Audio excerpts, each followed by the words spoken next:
सभी दर्शकों को और सभी सनातनियों को मकर संक्रांति पर्व की हार्दिक शुभकामनाएं। आज मकर संक्रांति का पर्व पूरे देश भर में धूमधाम से मनाया जा रहा है और कहा जाता है कि आज के दिन जो है सूर्य देवता दक्षिणायन से उत्तरायण में आते हैं, यानी मकर संक्रांति में प्रवेश करते हैं।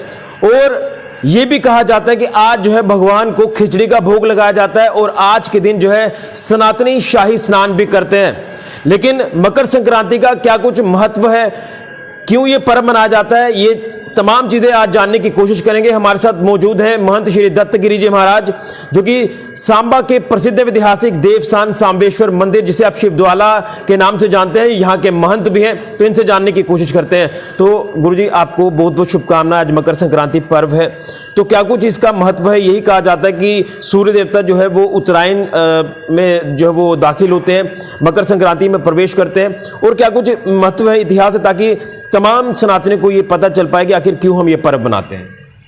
बोल शंकर भगवान की जय। सबसे पहले जेके मीडिया के माध्यम से ऋषिकांत जी, आप मकर संक्रांति के पावन अवसर पर आप शंभू सांबेश्वर महादेव मंदिर में आप पहुँचे हैं, आपका हार्दिक स्वागत, अभिनंदन।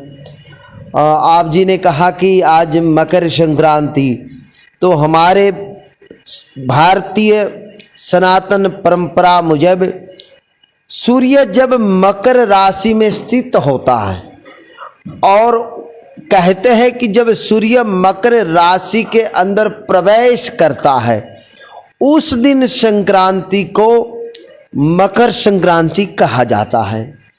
और अब से हमारे यहाँ पर जो सूर्य रहा वो उत्तरायण की तरफ प्रवेश कर जाएगा।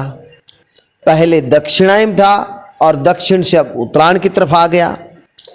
भारतीय शास्त्र में जिस समय के अंदर महाभारत के अंदर भीष्म पितामह शेष शैया की बाणों पर वहां पर लेटे हुए थे, तो उसने कहा कि जिस समय के अंदर सूर्य की मकर संक्रांति होगी और जिस समय सूर्य उत्तरायण दिशा के अंदर जब जाएगा, तब मैं अपने शरीर को छोड़ूंगा, अपने प्राणों को छोड़ूंगा।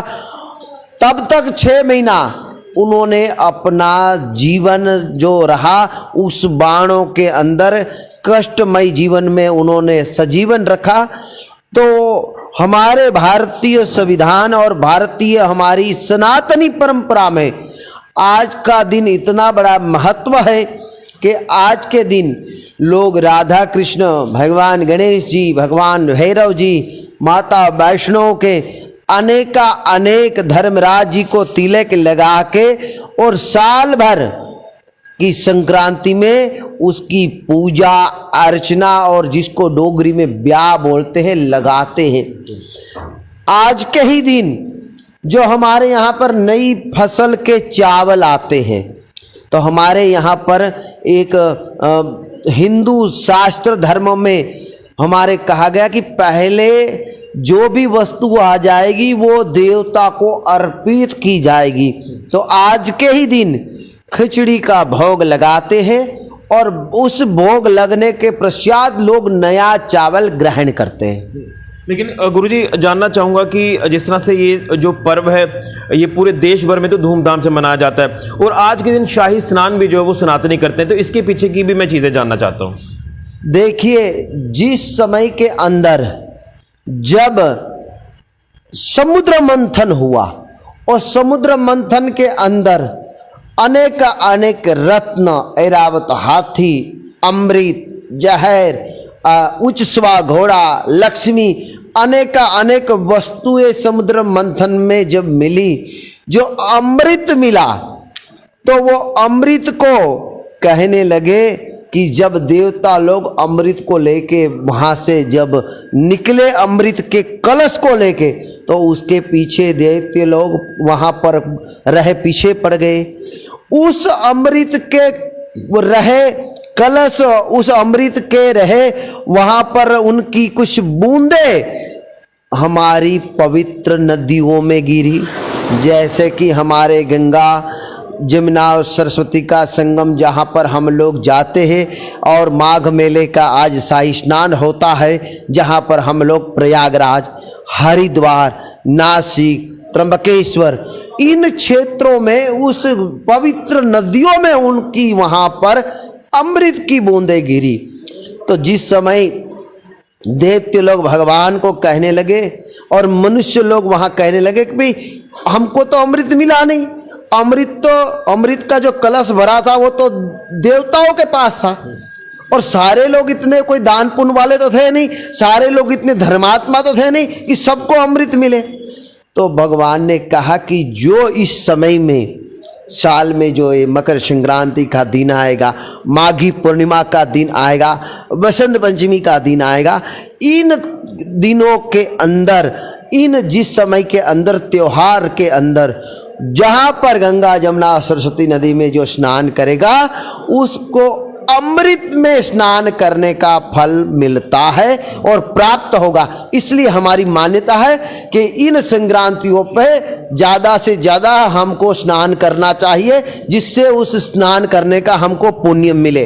लेकिन एक चीज़ गुरुजी और जानना चाहता हूँ कि किन बातों का खास ख्याल रखना है, क्योंकि मकर संक्रांति एक बहुत बड़ा पर्व है। हालांकि संक्रांत जो है वो हर महीने होती है, लेकिन इस मकर संक्रांति पर किन बातों का खास ख्याल रखना है?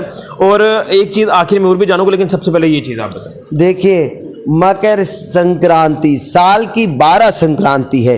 आज की जो प्रथम मकर संक्रांति जो उत्तरायण के अंदर आती है, इसके अंदर मनुष्य को व्रत, दान, पुण्य, होम और खासकर नदियों के अंदर, तालाबों में, बावलियों में स्नान करने का विशेष महत्व है।